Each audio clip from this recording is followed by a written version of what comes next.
जी अस्सलाम वालेकुम वरहमतुल्लाहि वबरकातुहू। अभी पिछले बुध को मैंने जैस्मीन मंजूर साहबा पे एक व्लॉग किया था। जैस्मीन मंजूर साहबा साफ़ी हैं, एंकर हैं, हमारी कोलीग हैं, हमारी बिरादरी की हैं। उनकी कुछ तस्वीर आई थी सोशल मीडिया पर, बल्कि उन्हें उन्होंने खुद ट्वीट किया था और कई ट्वीट्स किए थे अपनी ज़िंदगी के बारे में, अपनी तस्वीरों के बारे में। और उनमें उन्होंने कहा था कि मेरे साबका शौहर ने मुझ पर तशद्दुद किया और मैं एक अजीबो गरीब जिंदगी गुजार रही हूँ। और उन्होंने मदद की दरख्वास्त की एलोन मस्क से लेकर नीचे पाकिस्तानी तमाम हुक्मरानों से कि मेरे साथ बहुत ज्यादती हुई है। उन्होंने कुछ तस्वीरें अपनी जो उन्होंने बताई कि ये मेरी तस्वीरें हैं, जिसमें उनकी आंख सूजी हुई है, उनके चेहरे पर तशद्दुद के निशानात हैं। यानी एक दुख भरी कहानी थी, एक तकलीफ भरी कहानी थी, जिसे पढ़कर यकीनन अगर वो हमारी कोलीग ना भी होती, अगर वो हमारी बिरादरी की ना भी होती, तो एक खातून थी। और एक खातून होते हुए जाहिर है मेरा रद्द अमल वही होना था। मैं तो अक्सर कहता हूँ लोगों को कि वो इंतहाई लोग बुज़दिल होते हैं जो खवातीन पर हाथ उठाते हैं। तो उस पर मैंने जो जैस्मीन मंजूर साहबा का मौक़िफ़ था, मनोअन सारा कुछ जो कुछ उन्होंने लिखा हुआ था, जो कुछ उन्होंने, जो उनकी स्टोरी थी, कहानी थी, वो उस व्लॉग में मैंने उस डिस्कस किया। और उसके बाद मुझे दूसरी तरफ से अनम हसन साहबा हैं। अनम हसन साहबा अहलिया हैं जैस्मीन मंजूर के साबका शोहर साद रफ़ीक की। और उनकी तरफ से राब्ता हुआ। उन्होंने कहा कि ये एक तरह की स्टोरी है, उनके बकौल ये सारा झूठ है, ये मन घड़त है सारा, और आप हमारा मौक़िफ़ भी लें। तो जाहिर है मेरा फ़र्ज़ बनता है, मैंने उनका मौक़िफ़ भी ले, जैस्मीन मंजूर साहबा का मौक़िफ़ दिया, तो इनका मौक़िफ़ भी मुझे देना चाहिए। और इस हवाले से मैंने इनको दरख्वास्त की कि आप खुद आएं, और बजाय इसके कि आप मुझे कुछ पॉइंट्स भेजें और उन पॉइंट्स पर मैं बात करूं, तो आप खुद आएं और खुद अपनी कहानी बयान करें। और जैस्मीन मंजूर साहबा से मैं एक बार फिर कहना चाहूँगा कि अगर इस पॉडकास्ट के बाद वो अपना मौक़िफ़ देना चाहें तो मैं हाजिर हूँ, मेरा प्लेटफॉर्म हाजिर है। लेकिन उनका जो जैस्मीन मंजूर साहबा की कहानी थी, वो भी खालिसतन एक इंसानी हमदर्दी की बुनियाद पर मैंने वो कहानी बयान की। और जब इनकी कहानी सुनी, तो एक तो इनका मौक़िफ़ मुझे देना चाहिए, लेकिन दूसरा जब इनकी कहानी सुनी तो इसमें भी इतने ट्विस्ट हैं, इतने दुख हैं, इतनी तकालीफ हैं कि ये भी मुझे, मेरे दिल ने कहा कि एक तो उनका मौक़िफ़ दिया है तो इनका भी देना चाहिए, और दूसरा ये कहानी भी सारे लोगों के सामने आनी चाहिए। तो अनम हसन साहबा, आपका बहुत शुक्रिया कि आपने वक्त निकाला। और माजरत ये भी कि गुज़श्ता रात हमने कोशिश की एक आपके साथ पॉडकास्ट करने की, लेकिन वो उसकी आवाज़ वगैरह ठीक नहीं निकली, तो इसलिए दोबारा आपको तकलीफ़ दी। और मैं ये भी बताता चलूं कि जब जैस्मीन मंजूर साहबा की मैंने वो कहानी सुनी या देखी उनके एक्स अकाउंट पर या सोशल मीडिया पर, तो मैंने उन्हें मैसेज भी किया और उन्हें कहा कि मुझे बहुत दुख हुआ है आपकी ये कहानी सुनकर, अल्लाह ताला आपको हिम्मत और हौसला दे। जिसका जवाब में उन्होंने ज़ाहिर है जो एक शुक्रिया भी अदा किया। तो अनम एहसन साहबा, आप बजाय पहले इसके कि हम आगे जाएं, डिटेल में जाएं, चंद मुख्तसर मुख्तसर से मैं सवाल करूंगा, उसके आप मुख्तसर जवाब दीजिएगा ताकि लोगों को ये चीज़ें समझ आएं। पहला तो आप स्क्वाड्रन लीडर हैं, आपका नाम अनम हसन है, आप एहलिया हैं जैस्मीन मंजूर के साबका शोहर साद रफ़ीक की, ये ठीक है? जी बिल्कुल। और ये भी पता चला है कि जैस्मीन मंजूर की तीसरी शादी थी साद रफ़ीक साहब से। जी बिल्कुल। और आपकी यानी अनम हसन साहबा, आपकी दूसरी शादी है साद रफीक साहब से। जी बिल्कुल ऐसे ही।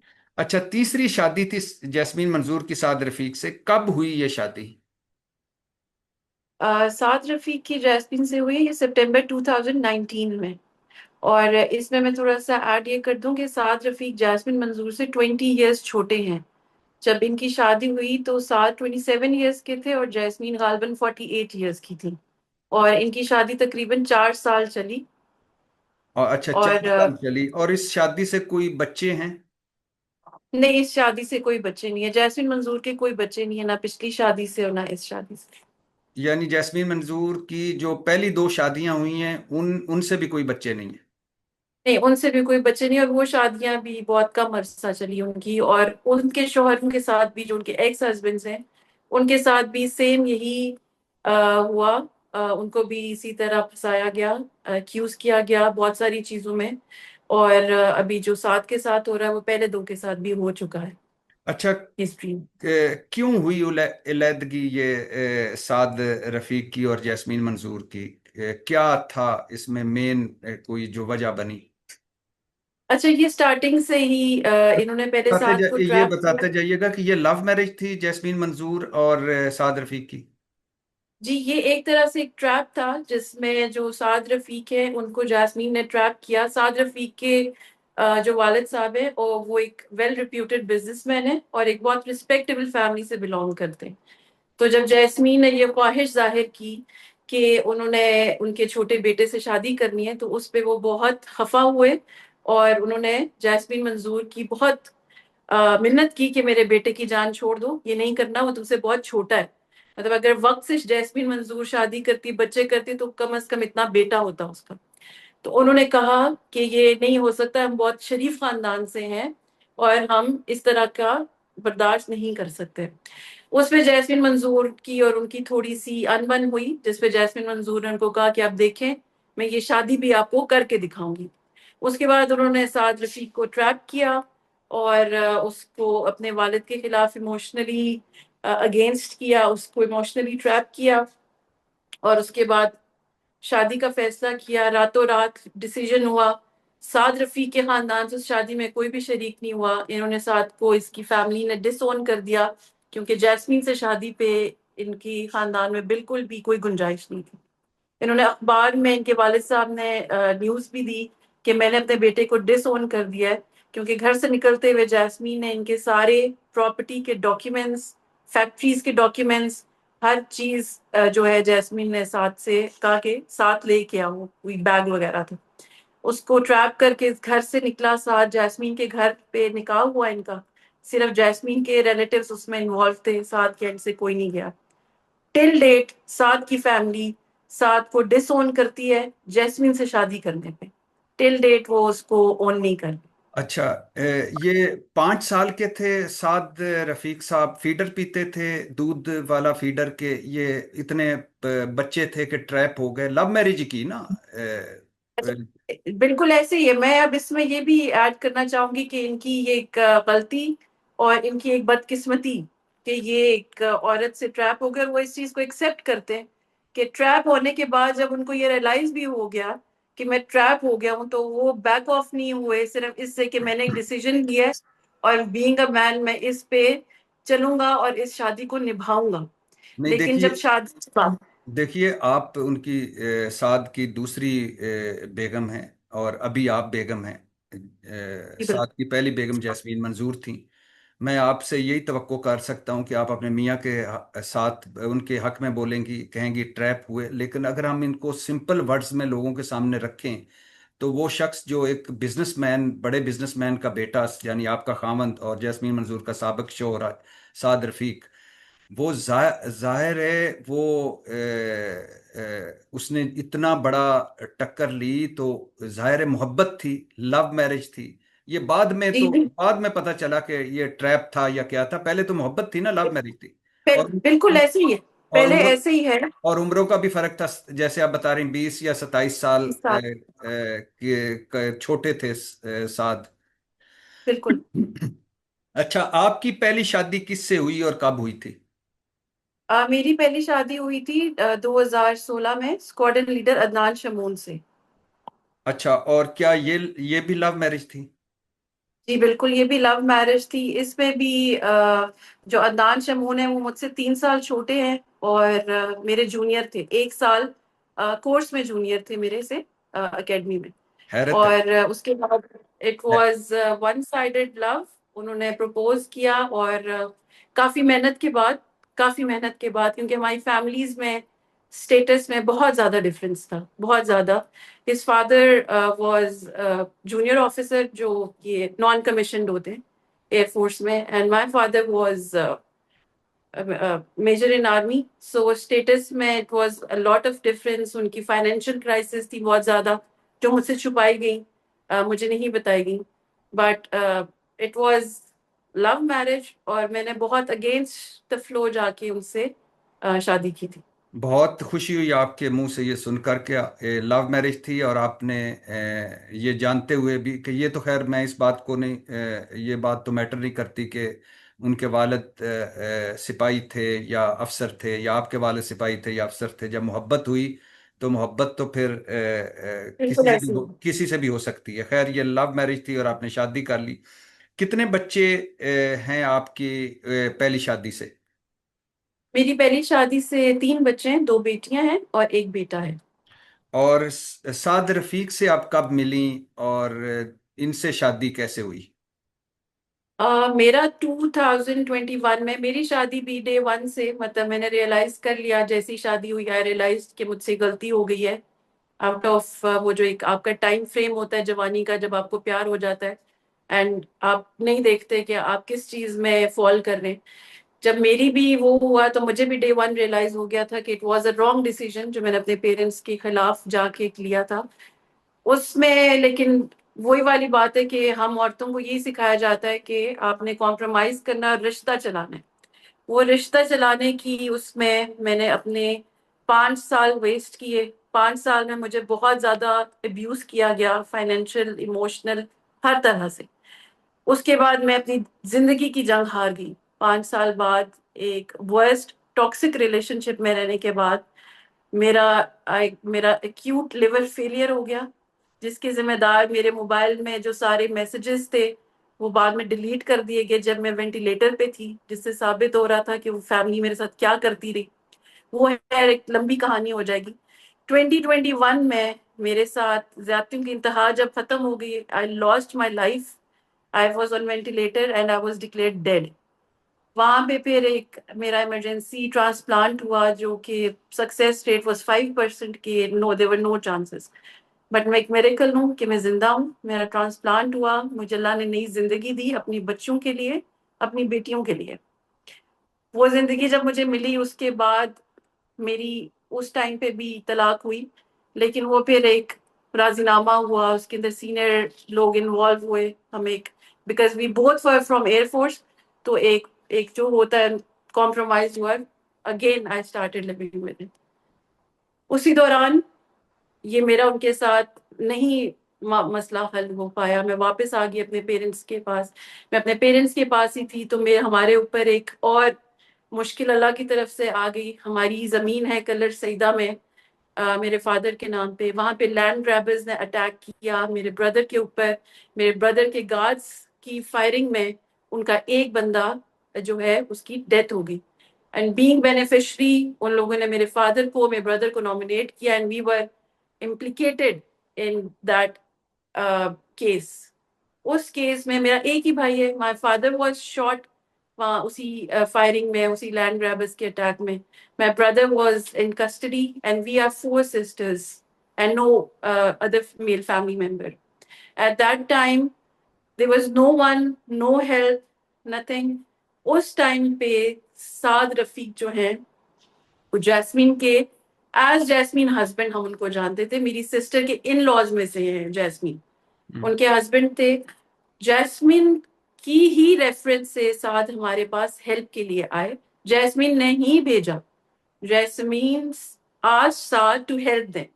जैस्मीन ने ही साथ को बोला कि इनकी हेल्प करो, मेरी सिस्टर की। I was not in the equation. Saad was helping us at that time. I was not knowing कि इसका अपनी जैस्मीन के साथ क्या इश्यूज हैं, क्या है। ही वॉज नॉट नोइंग कि मेरे अपने हस्बैंड के साथ क्या इश्यूज हैं, क्या है। बट वो एक टाइम फ्रेम ऐसा था कि we I was going through the worst time of my life. Every every relative left my father's side because of this incident, and I was fighting alone and I'm proud of it. I fought for my father and I won. मैं जीती हूँ। मैंने अपने भाई और अपने बाप का पूरा साथ दिया एक मर्दों की तरह, जो मेरा हक भी बनता था बीइंग अ स्क्वाड्रन लीडर। उस टाइम फ्रेम में my father had heart attack. He was admitted in AFIC and I got admitted in Shifa hospital in extreme bad condition, जिसमें डॉक्टर्स ने एक बार फिर से कह दिया she won't survive. And at that time I will say कि मेरे जो अभी हस्बैंड है और जैस्मीन के साथ का शौहर Saad Rafiq, he is an angel. उन्होंने उस रिश्ते को नाम दिया। ही टोल्ड मी कि he will take care of me, और वो इस रिश्ते को नाम देंगे। एंड मैं इससे ज्यादा, मैं इस टाइम पे भी उनके साथ खड़ी हूँ और खड़ी रहूंगी, बिकॉज मेरे बुरे वक्त में ही वॉज स्टैंडिंग देयर। और कोई रिश्ते को नाम नहीं देता। I was a liver transplant patient going through the worst time of my life with 3 kids, and he gave that relationship a name. और उन्होंने मुझसे निकाह किया in the presence of my mother and my father, उनकी मर्जी से। अच्छा। And at that आप फुल टाइम, सितंबर में मेरी तलाक हुई थी, सितंबर 2023 में। हम्म। और मई में हमारा निकाह हुआ। September till May my husband was not in picture कि मेरी बीवी जिंदा है, हॉस्पिटलाइज्ड है, मर गई है। वो खुला एक्सेप्ट कर चुके थे, वो तलाक दे चुके थे। अच्छा, ये अभी आपने उसको बताया कि आपके 3 बच्चे हैं, पहले आप बता रहे थे 5 बच्चे हैं। तीन तीन बच्चे में। 3 बच्चे हैं।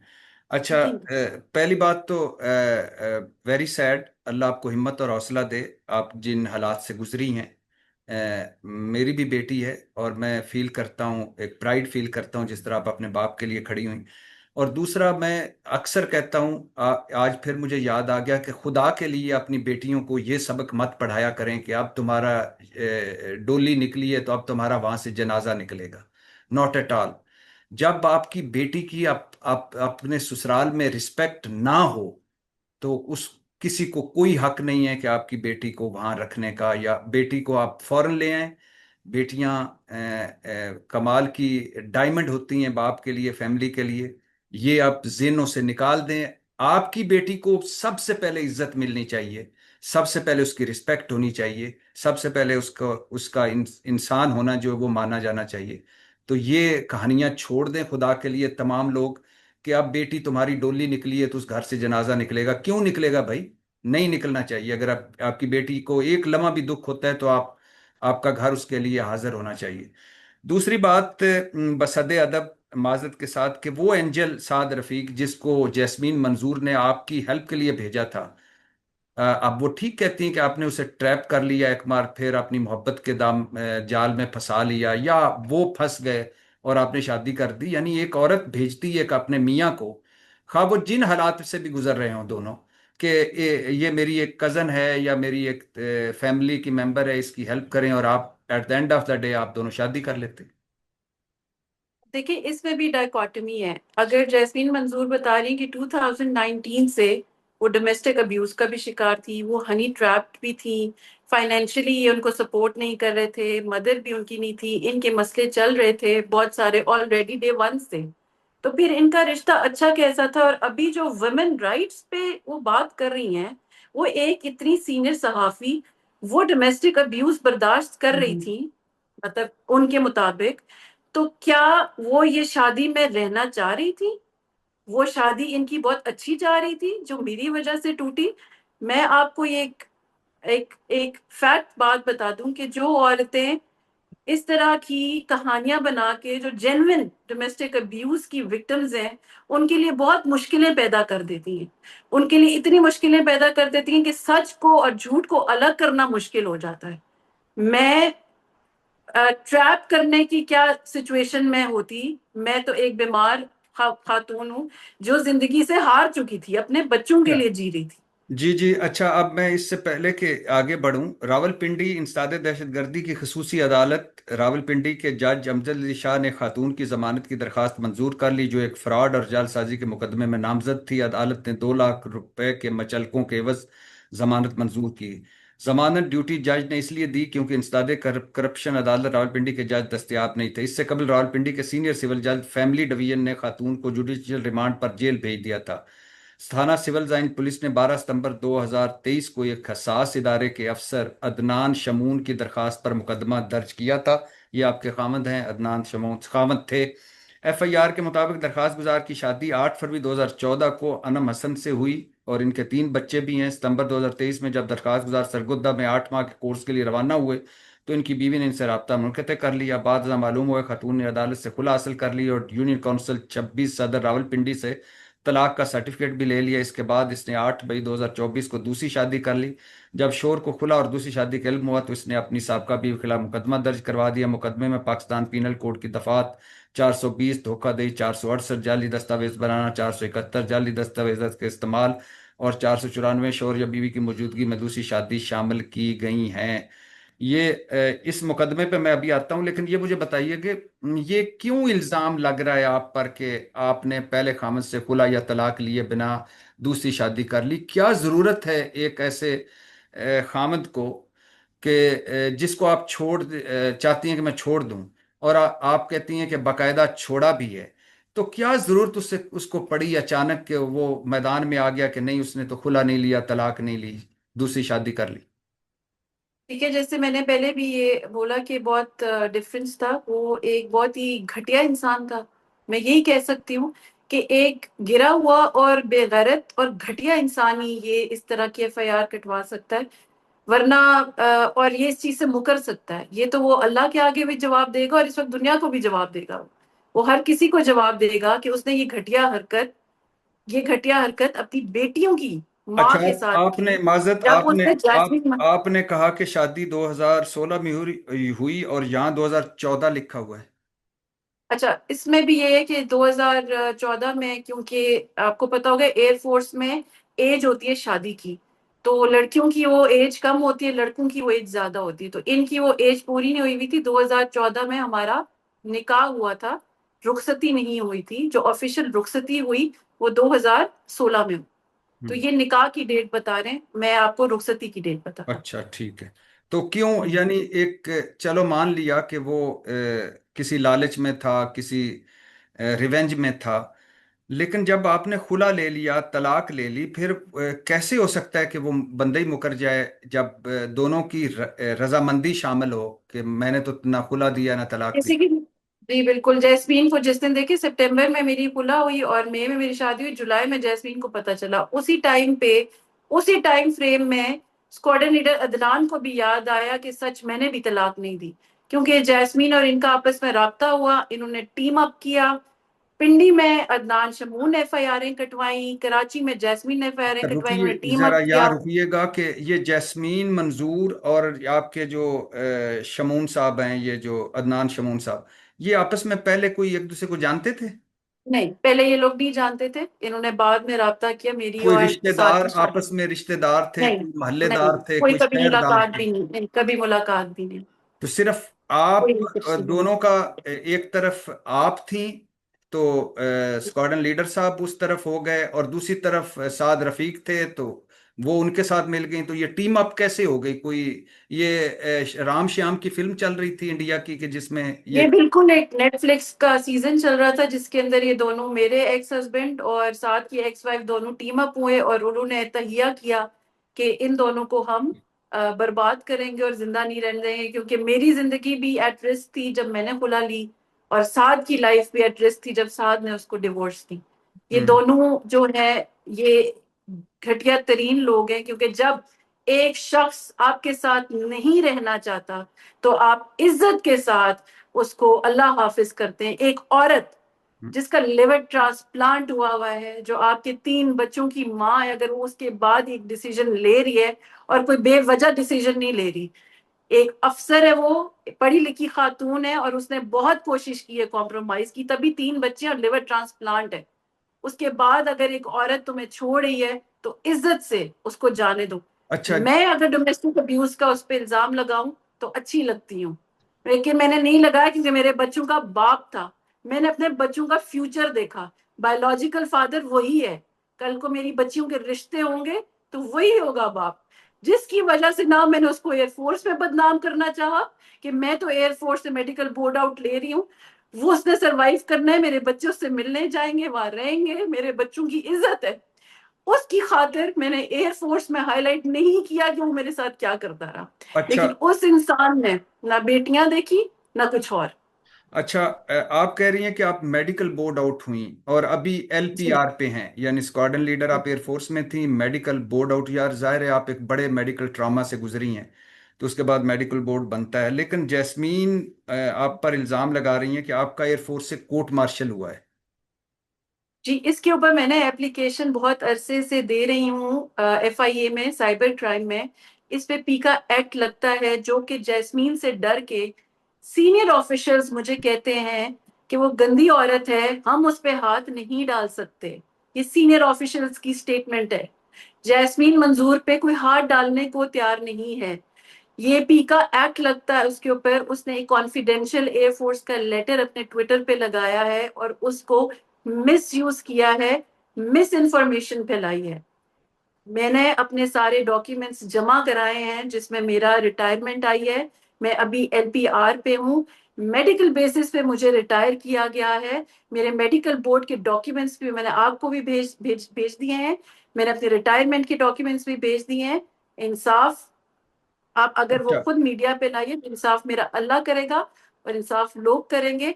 और डीजीएफआईए से मैं गुजारिश करूंगी कि खुदारा अपनी पोजीशन का सही इस्तेमाल करें और जो सच है और जो हक है किसी से डरे बगैर, अच्छा। किसी से डरे बगैर। इससे पहले कि आगे चलें, जो आपके पहले खामद कहते हैं कि उन्होंने तलाक नहीं दी, इलादगी नहीं हुई या खुला, उनकी रजामंदी या उनको पता ही नहीं था खुला का, तो आपके पास वो जो डॉक्यूमेंट्स थे जब उन्होंने ये सारा किया, तो आपने अगली अदालत में वो केस जीता है या कुछ केस चल रहा है या क्या बना उस केस का?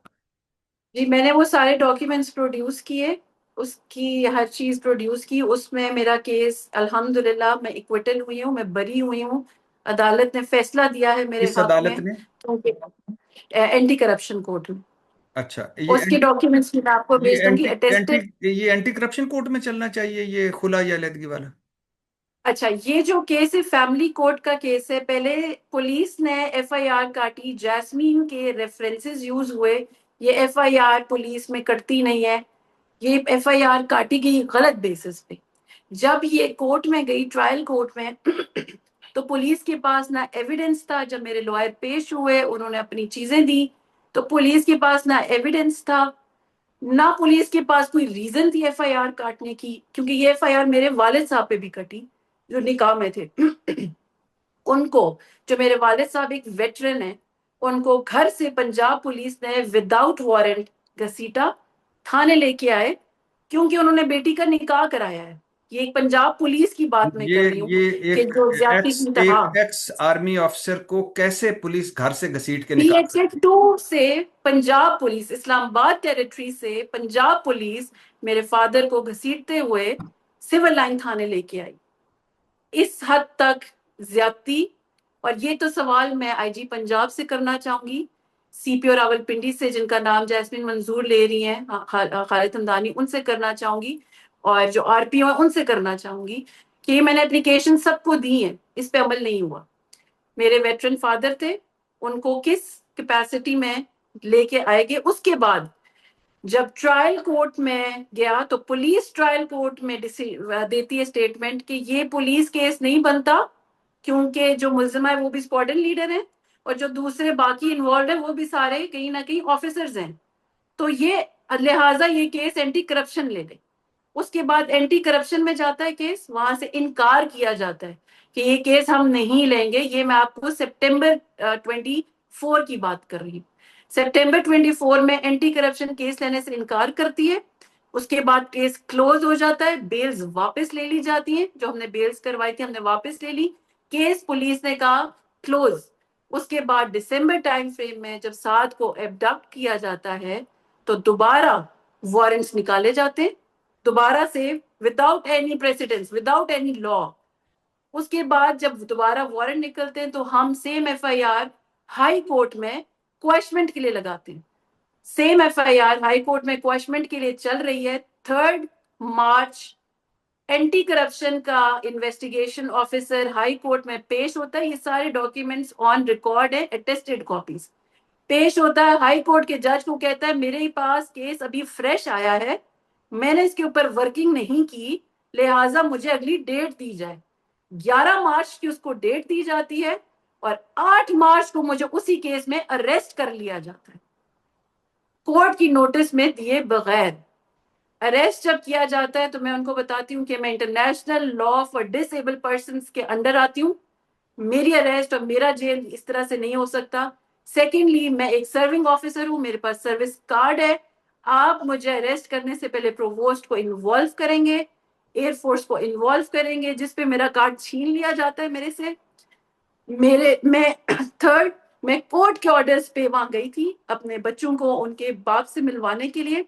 उस कोर्ट के ऑर्डर की तौहीन की जाती है वहां पे। 20 लोग एंटी करप्शन के संडे वाले दिन मुझे अरेस्ट करते हैं मेरे बच्चों के सामने। मेरी रोती हुई बेटी मिन्नतें करती रही अपने बाप की, लेकिन किसी को तरस नहीं आया। मुझे अरेस्ट किया गया, इंटरनेशनल लॉज की तौहीन की गई, मिलिट्री कोर्ट्स की तौहीन की गई, मुझे अरेस्ट किया गया और कहा ये। और उसके बाद जैसे मैं अरेस्ट होती हूँ उसी वक्त जैस्मिन मंजूर ट्वीट करती हैं, thank you DG anti corruption for doing this. Hmm. Tweet करती हैं। जैस्मिन अच्छा। मंजूर का क्या काम है मेरी एफआईआर में कि वो डीजी एंटी करप्शन को थैंक यू करती हैं, अ- सबूत देती हैं कि ये मैंने करवाया है, और अच्छा। डर जाओ तुम। अच्छा, हैरत ये भी है कि पंजाब पुलिस इस्लामाबाद आकर एक एक्स आर्मी ऑफिसर को गिरफ्तार घसीटती हुई के लेके जाती है, और हैरत ये भी है कि एंटी करप्शन वाले एक सर्विंग एयरफोर्स अफसर को जो मेडिकल एलपीआर पे है उसे गिरफ्तार करके ले जाते हैं, और जो खातून होती है। और दोनों महकमों ने कुछ नहीं किया। गिरफ्तारी के फौरन बाद आपके महकमे ने हेल्प नहीं दी। गिरफ्तारी के फौरन बाद एयरफोर्स को, वो भी एयरफोर्स को तब पता चला जब ये न्यूज में आया, जो भी आपने न्यूज पढ़ी। जी। तो उसी वक्त एयरफोर्स की प्रोवोस्ट मार्शल उसी वक्त जेल आ गए। उन्होंने मुझे फुल प्रोटोकॉल दिया, वहां से मुझे जेल से निकाला, मेरी एक्सपेडाइट की चीजें सारी। मुझे जेल में सिर्फ एक रात उन्होंने रुकने दिया जब तक उनको पता चलता है। उसके बाद एयरफोर्स ने मुझे वहां से रिट्रीव किया जेल अच्छा। से, because this was against the military law. अच्छा। अच्छा, तो आपके वालिद ने पंजाब पुलिस के खिलाफ नहीं गए, और आप एंटी करप्शन के खिलाफ आपने मुकदमा नहीं किया कि ये अगेंस्ट द लॉ सारा कुछ हुआ है? जी, मैंने एंटी करप्शन के अगेंस्ट जो है मोहतसिब में एप्लीकेशन दी हुई है, उसमें केस मेरा चल रहा है नहीं मोहतसिब के नहीं, पास। आपने अपने एयर चीफ को देनी चाहिए थी कि। बिल्कुल, मैंने एप्लीकेशंस दी हुई हैं एयर चीफ को, और मैं 1 साल से इंतजार कर रही हूँ कि मुझे आर्मी चीफ और एयर चीफ बुलाएंगे। और मैं पुरुमीद हूँ क्योंकि वो मेरा इंस्टीट्यूशन है। मेरी फैमिली 1947 से मिलिट्री को सर्व कर रही है, starting from my grandfather, my father, me and my fourth generation. We हमें आर्मी ने बनाया है, हमें इंस्टीट्यूशंस ने बनाया, we are part of the institutions. और हमें उनसे पूरी उम्मीद है, हक की पूरी उम्मीद है कि वो हमें अपने वेटरन को, अपनी लेडी ऑफिसर को, अपनी मुल्क की बेटी को, अपनी मिलिट्री की बेटी को इस तरह से नहीं छोड़ेंगे। मुझे अच्छा। उम्मीद है कि वो मुझे बुलाएंगे। मैंने एप्लीकेशंस दी हुई हैं, मैंने डिफरेंट फोरम्स पे हाईलाइट की हुई है, और मैं ये यहाँ पे भी ये इस फोरम को भी यूज करूंगी, और मैं चीफ ऑफ आर्मी स्टाफ से रिक्वेस्ट करूंगी कि मैं आपकी बेटी हूँ। आपने सर पे हाथ रखा था एक स्क्वाड्रन लीडर के सर पे, वो एक मैसेज था लोगों को कि इस कौम की बेटियां इतनी सस्ती नहीं है कि एक जर्नलिस्ट उसके साथ इतनी ज्यादती करेगी कि हर इंस्टीट्यूशन को उसके अगेंस्ट यूज करेगी और आर्मी चुप रहेगी। मैं ये एक्सपेक्ट नहीं करती, और मुझे पूरी उम्मीद है, चीफ ऑफ आर्मी स्टाफ से उम्मीद है, he will call me and he will listen to me. अच्छा, जैस्मीन मंजूर की तशद्दुद भरी तस्वीरें सामने आई, जिसमें उनकी आंख सूजी हुई है, उनके चेहरे पे निशानात हैं, उनको उन पे तशद्दुद हुआ है, बदतरीन तशद्दुद। क्यों किया तशद्दुद ये आपके जो आपके मौजूदा शोहर साद रफीक ने और जैस्मीन मंजूर के एक्स शोहर साद रफीक ने? अच्छा, पहले तो मैं ये इस चीज को हाईलाइट कर दूं कि जैस्मीन नसाद के ऊपर कराची में 3 FIRs कटवाई हुई, जिसके अंदर तशद्दुद का कोई जिक्र नहीं है। वो टोटल फाइनेंशियल बेस्ड है, और वो अल्हम्दुलिल्लाह ऑल दो कोर्ट में अभी तक केस जो है जैस्मीन चलने नहीं दे रही, एविडेंस के लिए पेश नहीं हो रही। उसकी तरफ से डिले आ रहा है। जनरली जो है मुलजिम की तरफ से डिले होता है, बट ये कुछ केस है जिसमें कंप्लेनेंट की तरफ से डिले है, और वो इस चीज को डिले कर रही है क्योंकि वो साबित नहीं कर सकती, उसके पास एविडेंसेस नहीं है उसकी फाइनेंशियल जो उसकी हुई थी। सेकेंडली, जब उसने ये देखा कि legally we have won the battle, हम कोर्ट्स में, और कानून, मुझे अपने मुल्क के कोर्ट्स पे और कानून पे पूरा एतमाद है कि वो जस्टिस देंगे, स्पेशली हाई कोर्ट पे। जब उसने ये देखा कि यहाँ से तो मैं लूज हो रही हूँ, तो शी स्टार्टेड अनदर प्रोपेगेंडा, क्योंकि पाकिस्तान में डोमेस्टिक वायलेंस को हाथों हाथ लिया जाता है। अच्छा, अब ये उसमें भी मैं प्रोपेगेंडा आपको ये ये बता, प्रोपेगेंडा है, उनका चेहरा सूजा हुआ है, उनकी आंखें सूजी। बिल्कुल प्रॉपर, मैं आपको बताती हूँ। ग्रॉक AI बॉट है एक्स पे, ये मैं नहीं कह रही, हम्म। ग्रॉक ने उनको वो किया है, चेक किया है कि यही तस्वीरें जो अभी वो अपने आप को कह रही हैं। फेब्रुअरी में कोई बिजनेसमैन है एहसान खालिक, जिनकी वाइफ की उन्होंने लगाई थी, उन पे डोमेस्टिक वायलेंस हुआ था। Later on she remove those pictures, एहसान खालिक उनकी वाइफ की रिक्वेस्ट पे। ये ग्रोक कहता है, ये मैं आपको स्क्रीन शॉट्स भेजूंगी। और वो हटाई, और वही पिक्चर्स, अगर आप वो पिक्चर जो उन्होंने स्क्रीनशॉट शेयर किया है 4 जून वाला, उसको खोलें, नीचे थंबनेल्स में उन खातून की वो पिक्चर आ रही है जिसको क्रॉप करके आंख अलग से करके उन्होंने अपनी शो की है। ये भी पीका एक्ट में आता है। मैं एहसान खालिद साहब से भी रिक्वेस्ट करूंगी कि आप प्लीज इस पे एक्शन लीजिएगा। उसके बाद जब ग्रोप ने जैस्मीन मंजूर को कहा कि इसमें फ्लॉ है, आप इसको मजीद क्लियर करें, तो जैस्मीन मंजूर ने अपनी 2 पिक्चर्स लगाई, जो दिसंबर 2023 में उन्होंने अपनी फेस लिफ्ट प्लास्टिक सर्जरी करवाई थी। वो आपको स्टिचेस भी नजर आ रहे होंगे, प्लास्टिक सर्जरी में एक चिन पे लगता है और एक यहाँ लगता है, वो एक धागा डलता है, वो वाले स्टिचेस भी उनके नजर आ रहे हैं। उसकी वजह से उनकी वो फेस स्वेलिंग है जिसको वो डोमेस्टिक अब्यूज में यूज करना चाह रही। जरा दिस इज रुकिएगा, हाइट। जरा रुकिएगा।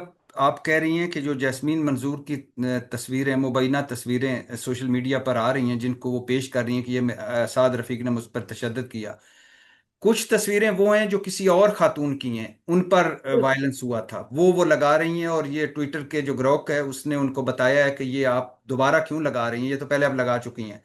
और दूसरी तस्वीरें वो हैं जो कहीं मुल्क में या मुल्क से बाहर उन्होंने सर्जरी करवाई थी, तो वो सर्जरी वाली वो तस्वीरें लगा रही हैं। यानी उन पे आपके कहने का मकसद है कि कोई तशद्दुद नहीं हुआ, कोई उन पे उनको अब्यूज नहीं किया गया, यानी उनको कोई मिस यूज मतलब तशद्दुद के हवाले से नहीं किया गया, या कोई उनके साथ ज्यादती नहीं हुई। बिल्कुल भी कोई ऐसी ज्यादती उनके साथ नहीं हुई। और जो कहानियां अभी वो डिफरेंट इंटरव्यूज में कर रही हैं, बीइंग जैस्मिन मंजूर, हम एक आम औरत की बात नहीं कर रहे, हम जैस्मिन मंजूर की बात कर रहे हैं, जो क्लेम कर रही हैं कि मेरे आर्मी में भी बहुत रेफरेंसेस हैं, मेरे सारे रेफरेंसेस हैं, मैं बहुत पावरफुल हूँ। वो ये क्लेम कर रही हैं, और साथ ये भी कह रही हैं कि 2019 से वो डोमेस्टिक अब्यूज का शिकार है। और वो अब आके जब सारी चीजें फेल हो गई, 1 साल तक उन्होंने जुल्म के पहाड़ तोड़ दिए हमारे ऊपर, उसके बाद उनको याद आया कि ओ, ये डोमेस्टिक वायलेंस वाला कार्ड तो रह गया है, इसको मैं एंड में यूज करूंगी। पहले क्यों नहीं उन्होंने हाईलाइट किया, पहले क्यों नहीं वो। मैं इस चीज पे बहुत ज्यादा अपसेट हूं कि जो लड़कियां, जो औरतें सच में डोमेस्टिक अब्यूज का शिकार होती हैं, ये उनके लिए एक बहुत बड़ा ट्रॉमा है। जो जैस्मिन मंजूर कर रही हैं, कल को हम जैसी औरतें जब करेंगे तो उसको भी झूठ समझा जाएगा। ये वो ज्यादती कर रही हैं औरतों के साथ।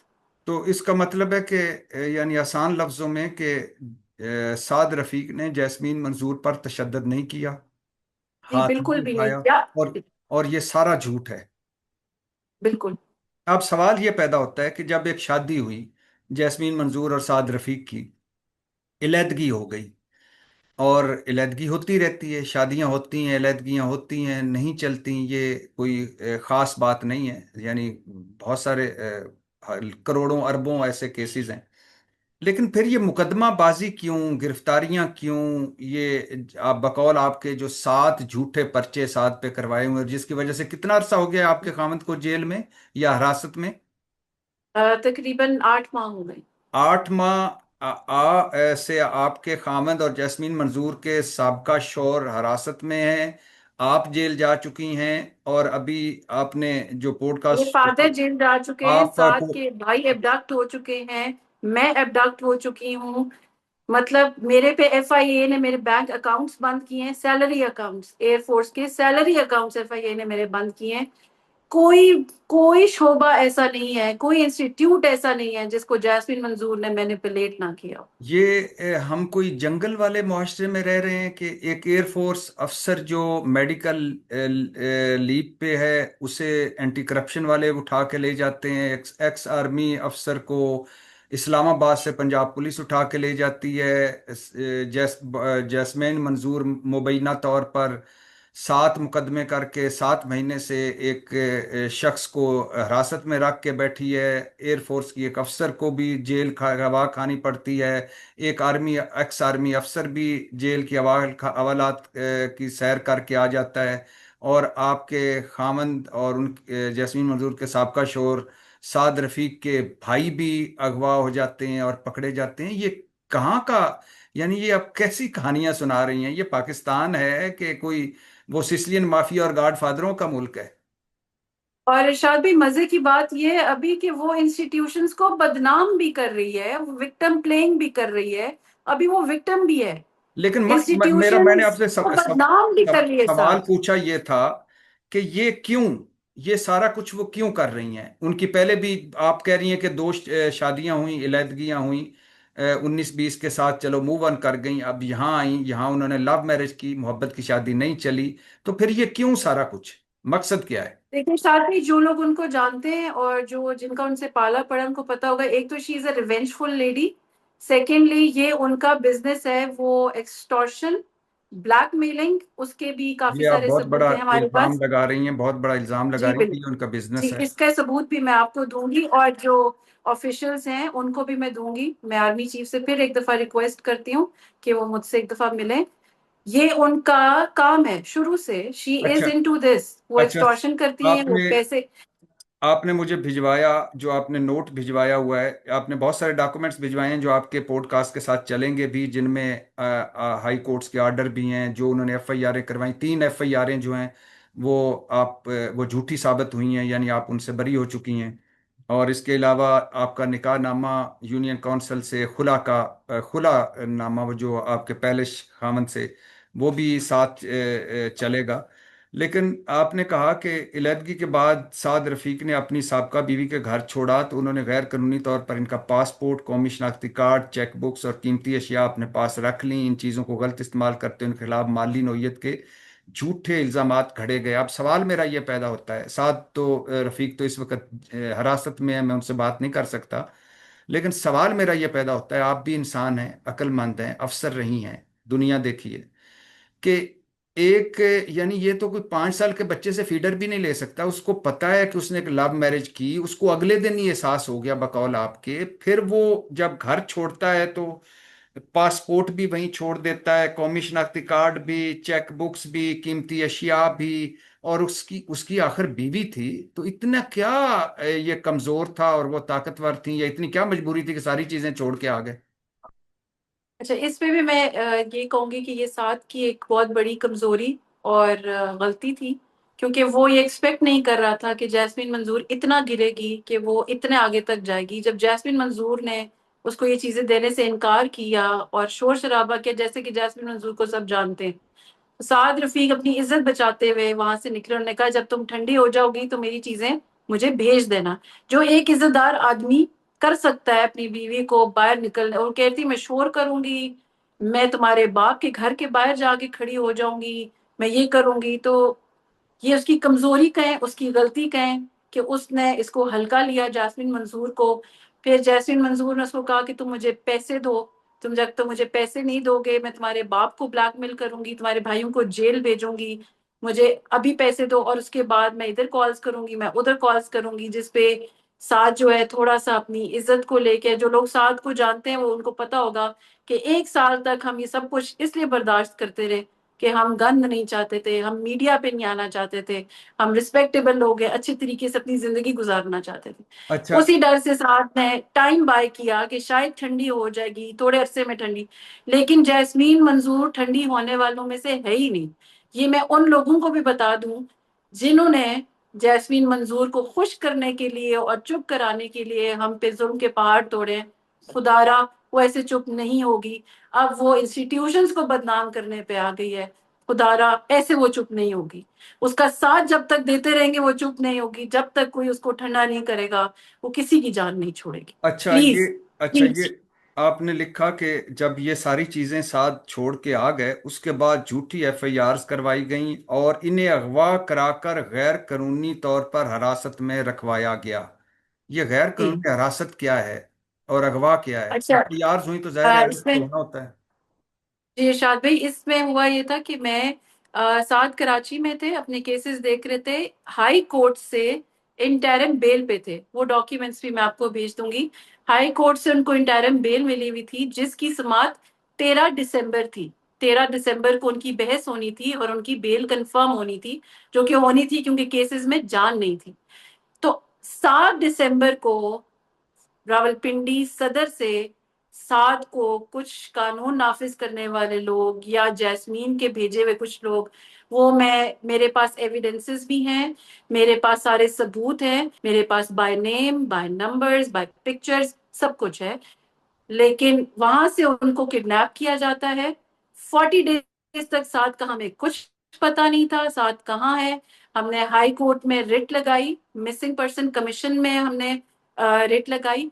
हाई कोर्ट में 2 दफा हमारी रिट जो है वो नॉन प्रोडक्शन पे, वो आरपीओ को कॉल किया गया, साथ किसी को भी नहीं मिल रहा था, 40 दिन तक सब ढूंढ रहे थे। Finally 17th of January, after 40 days, सात को कराची में एक फेक एफआईआर में पुलिस एसआईयू है जो अरेस्ट करती है विद अ वेपन। और वो वेपन वाली एफआईआर जो कटी थी जिसमें साद अरेस्ट हुआ था, वो सी क्लास हो चुकी है क्योंकि वो वेपन नॉन फंक्शनिंग था। वो एफआईआर खत्म हो चुकी है जिसमें बेसिकली साद को अरेस्ट करके जेल में डाला गया, और उसके बाद से टिल डेट साद जेल में। अच्छा। आप उसकी उसी टाइम फ्रेम में उसकी जो बेल कंफर्म होनी थी वो पीरियड गुजरा, और नॉन प्रोसिक्यूशन पे बेल डिसमिस हुई, नॉन प्रोसिक्यूशन पे, हाई अच्छा, कोर्ट से। आपने ये आगे जो मुझे भिजवाया इसमें लिखा है कि जो तशद्दुद वाली तस्वीरें मुबैना तौर पर लगा रही हैं जैस्मीन मंजूर, ये तस्वीरें नवंबर ता दिसंबर 2023 की हैं, जब जैस्मीन मंजूर ने अमेरिका के शहर सनसनाटी से प्लास्टिक सर्जरी फेस लिफ्ट करवाई थी, जिसके नतीजे में इनका चेहरा सूज गया था।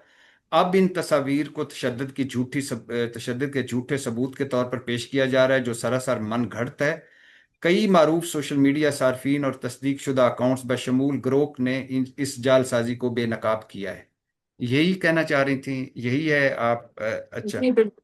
अब मेरा जो एक सेकंड लास्ट सवाल है वो ये है कि 1 साल ये सब कुछ होता रहा, और 1 साल आप पे, आपके माँ बाप पे, आपके खामद पे, आपके बच्चों पे, और आपके खामद की फैमिली पर जुल्म सितम के बकौल आपके पहाड़ तोड़े जाते रहे। खैर, आपके जो महकमे हैं सारे, बशमूल आपके महकमे और बाकी सारे महकमों ने, उनका तो क्या कहें हम। मुझे तो समझ नहीं आ रही कि वो क्यों नहीं बर वक्त किसी ने इंटरवीन किया, या कैसे एक बंदा इतना ताकतवर हो सकता है कि वो सारा कुछ ही, हर चीज को मलियामेट कर दे।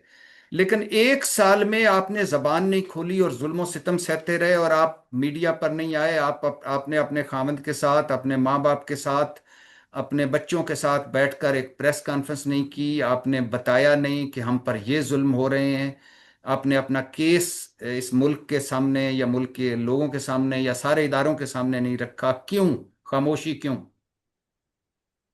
इसकी तरह इरशाद भाई, मैं एक तो आपका थैंक यू करूंगी कि आपने मुझे ये मौका दिया पॉडकास्ट का। जब ये सब कुछ हो रहा था तो मैंने बहुत सारे सीनियर सहाफियों को राब्ता किया।